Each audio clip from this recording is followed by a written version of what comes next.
guys, welcome back to CMA Talks.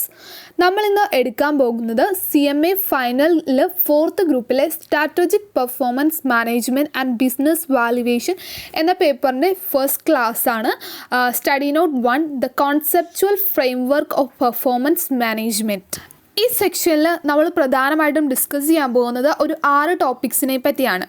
First performance management, second performance productivity and efficiency, third financial performance analysis, fourth supply chain management, fifth customer relationship management and sixth customer profitability analysis. അപ്പോൾ നമുക്ക് തുടങ്ങാം. First performance management.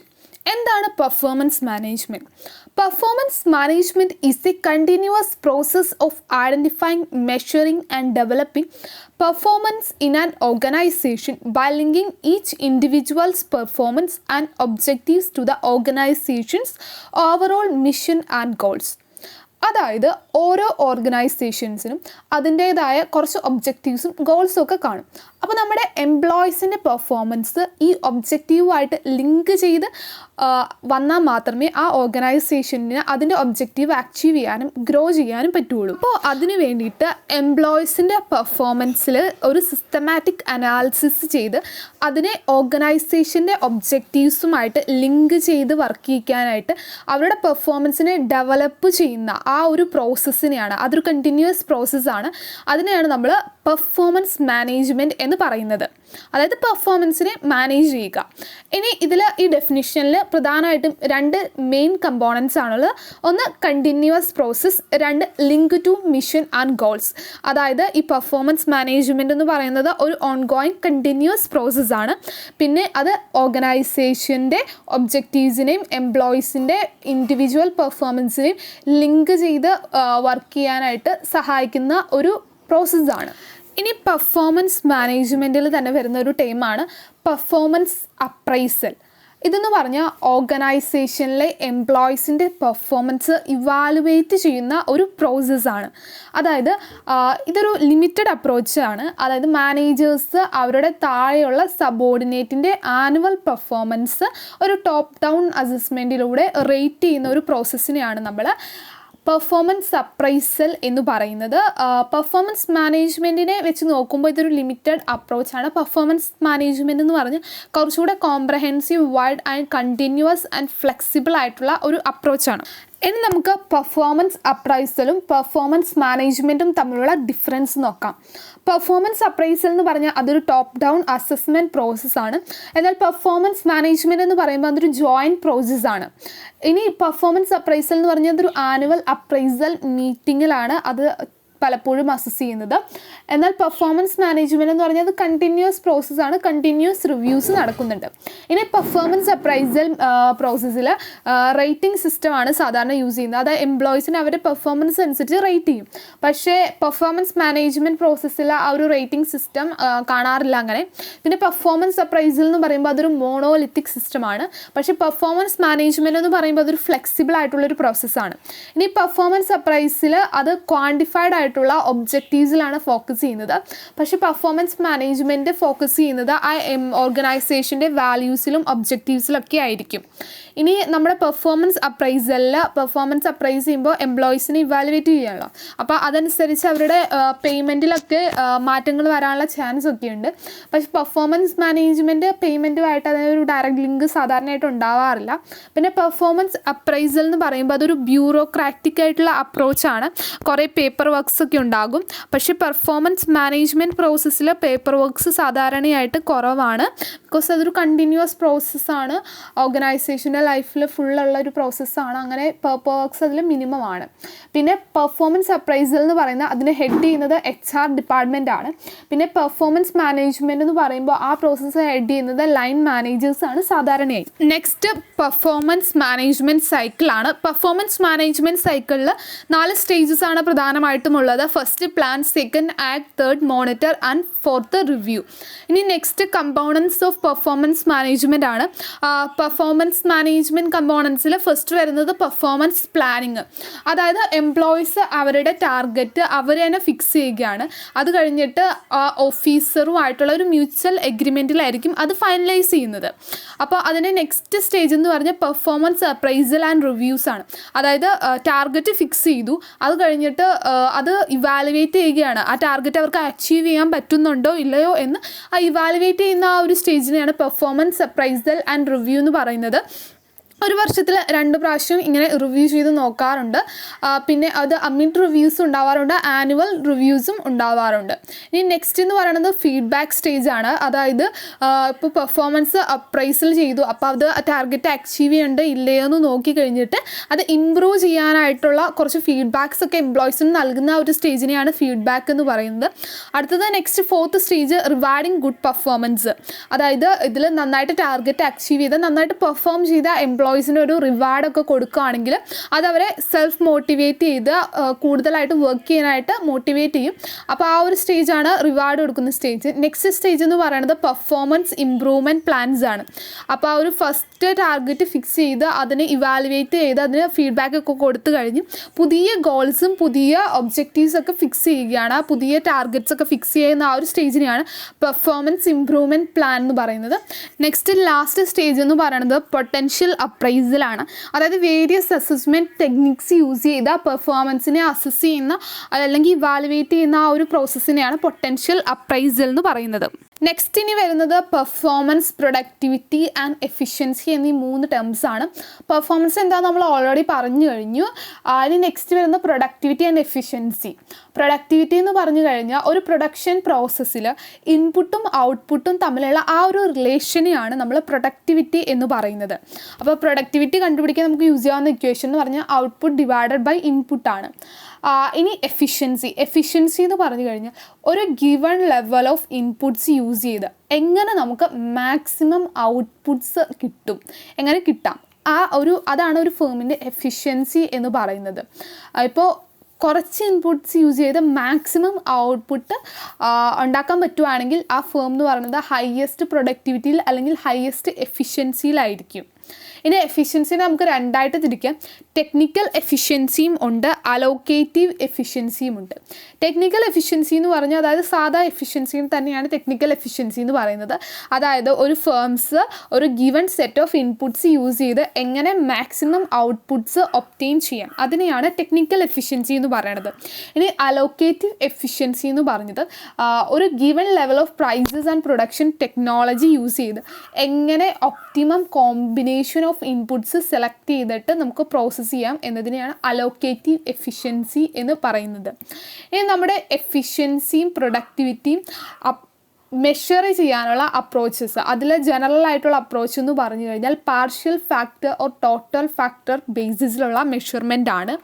ഇനി partial factor productivity എന്ന് പറഞ്ഞു കഴിഞ്ഞാൽ ഒരു input change ചെയ്ത് കഴിഞ്ഞാൽ ഒരു ഇൻപുട്ടിൻ്റെ ക്വാണ്ടിറ്റിയിലുണ്ടാകുന്ന ചേഞ്ച് ഔട്ട്പുട്ടിനെ എങ്ങനെ ബാധിക്കും, അതായത് ഔട്ട്പുട്ടിൽ എന്തോരം ചേഞ്ചസ് വരും, ഒരു ഇൻപുട്ടിൻ്റെ ക്വാണ്ടിറ്റി ചേഞ്ച് ചെയ്ത് കഴിഞ്ഞാൽ ഔട്ട്പുട്ട് എങ്ങനെ ചേഞ്ച് ചെയ്യും എന്നതിനെയാണ് പാർഷ്യൽ ഫാക്ടർ പ്രൊഡക്ടിവിറ്റി പറയുന്നത്. ഇനി ടോട്ടൽ ഫാക്ടർ പ്രൊഡക്ടിവിറ്റി എന്ന് പറഞ്ഞു കഴിഞ്ഞാൽ ഒന്നിൽ കൂടുതൽ ഇൻപുട്ടിൻ്റെ ക്വാണ്ടിറ്റി ചേഞ്ച് ചെയ്ത് കഴിയുമ്പോൾ ഔട്ട്പുട്ട് എങ്ങനെ ചേഞ്ച് ചെയ്യും, അതിനെയാണ് ടോട്ടൽ ഫാക്ടർ പ്രൊഡക്ടിവിറ്റി എന്ന് പറയുന്നത്. Next financial performance analysis. അതായത് ഒരു ഓർഗനൈസേഷൻ്റെ ഫിനാൻഷ്യൽ സ്റ്റേറ്റ്മെൻറ്റ്സിനെ അനലൈസ് ചെയ്ത് ആ ഓർഗനൈസേഷൻ സ്ട്രെങ്തും വീക്ക്നെസ്സും ഐഡൻറ്റിഫൈ ചെയ്യുന്ന ആ ഒരു പ്രോസസ്സിനെയാണ് നമ്മൾ ഫിനാൻഷ്യൽ പെർഫോമൻസ് അനാലിസിസ് എന്ന് പറയുന്നത്.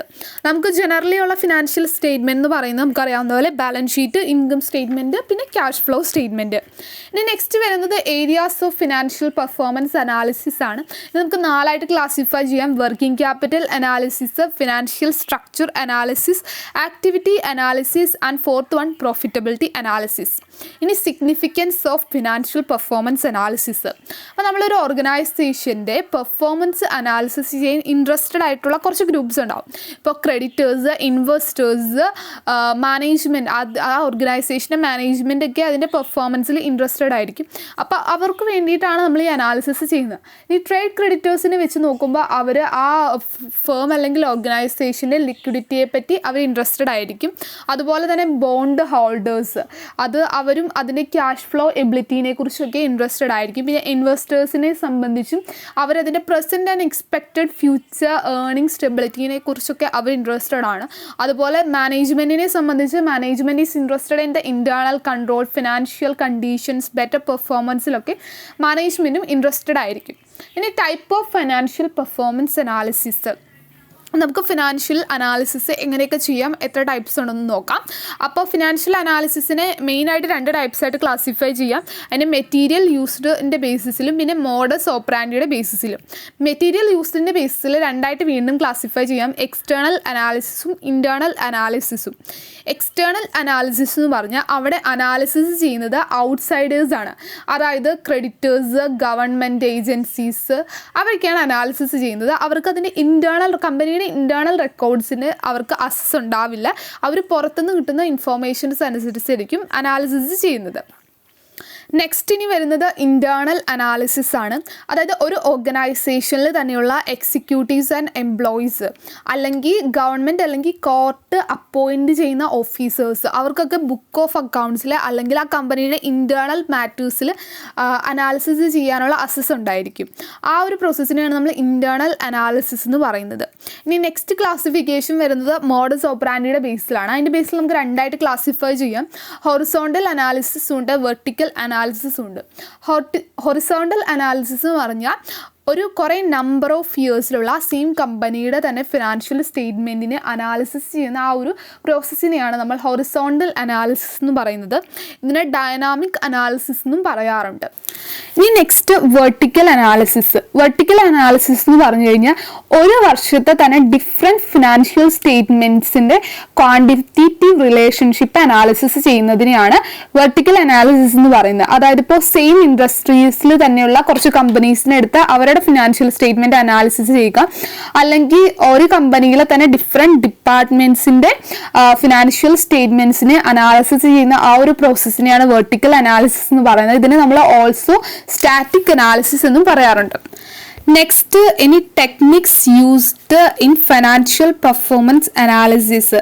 നമ്മൾ സാധാരണയായിട്ട് ഫിനാൻഷ്യൽ അനാലിസിസിൽ യൂസ് ചെയ്യുന്ന ടെക്നിക്സ് എന്ന് പറയുന്നത് comparative financial analysis, common size financial analysis, trend analysis, fund flow analysis, cash flow analysis, CVP analysis, ratio analysis, value added analysis, ഇതൊക്കെയാണ്. ഇനി ഫസ്റ്റ് റേഷ്യോ അനാലിസിസ്.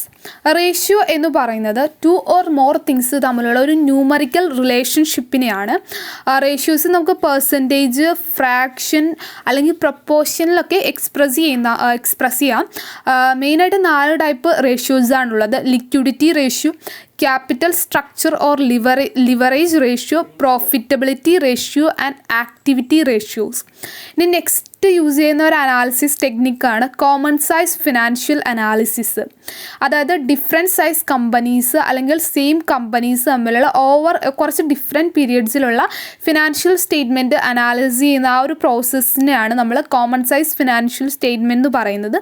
അതിൽ net revenue, total asset, total liability ഒക്കെ 100% ആയിട്ട് എടുത്തിട്ട് അതിൽ ഓരോ individual ഐറ്റത്തിൻ്റെയും percentage calculate ചെയ്യുന്ന ഒരു രീതിയാണിത്. പിന്നെ വരുന്നത് ക്രോസ് സെക്ഷണൽ അനാലിസിസ് ആണ്. അതായത് ഒരു ഇൻഡസ്ട്രിയിൽ തന്നെയുള്ള ഡിഫറെൻറ്റ് കമ്പനീസിനെ അനാലിസിസ് ചെയ്യുന്ന ഒരു രീതി. അതിൽ യൂസ് ചെയ്യുന്നത് കോമൺ സൈസ് ഫിനാൻഷ്യൽ സ്റ്റേറ്റ്മെൻറ്റ്സ് തന്നെയാണ്. അപ്പോൾ ഒരു കമ്പനിയിൽ തന്നെ ഒരു ഇൻഡസ്ട്രിയിൽ തന്നെ ബെസ്റ്റ് പെർഫോം ചെയ്യുന്ന ഒരു കമ്പനി ഏതാണെന്ന് കണ്ടുപിടിക്കുന്ന ആ ഒരു അനാലിസിസ് പ്രോസസ്സിനെയാണ് നമ്മൾ ക്രോസ് സെക്ഷണൽ അനാലിസിസ് എന്ന് പറയുന്നത്. ഇനി ഈ കോമൺ സൈസ് അനാലിസിസിനെ സംബന്ധിച്ച് അതിന് കുറച്ചൊരു ലിമിറ്റേഷൻസ് ഉണ്ട്. ഫസ്റ്റ് എന്ന് പറയുന്നത് ഓരോ കമ്പനീസും യൂസ് ചെയ്യുന്നത് ഡിഫറെൻറ്റ് അക്കൗണ്ടിങ് പോളിസീസ് ആയിരിക്കും. അപ്പോൾ നമുക്കത് കമ്പാരിസൺ നടത്തുമ്പോൾ അതിലൊരു പ്രോബ്ലം ഉണ്ടാവും. പിന്നെ വരുന്നത് ഡിഫറെൻറ്റ് അക്കൗണ്ടിങ് കലണ്ടേഴ്സ് ആയിരിക്കും ഓരോ കമ്പനീസും യൂസ് ചെയ്യുന്നത്. അങ്ങനെ വരുമ്പോഴും ഈ അനാലിസിസ് പോസിബിൾ അല്ലാതെ വരുന്നുണ്ട്. ഇനി നെക്സ്റ്റ് വരുന്നത് ട്രെൻഡ് അനാലിസിസ് ആണ്.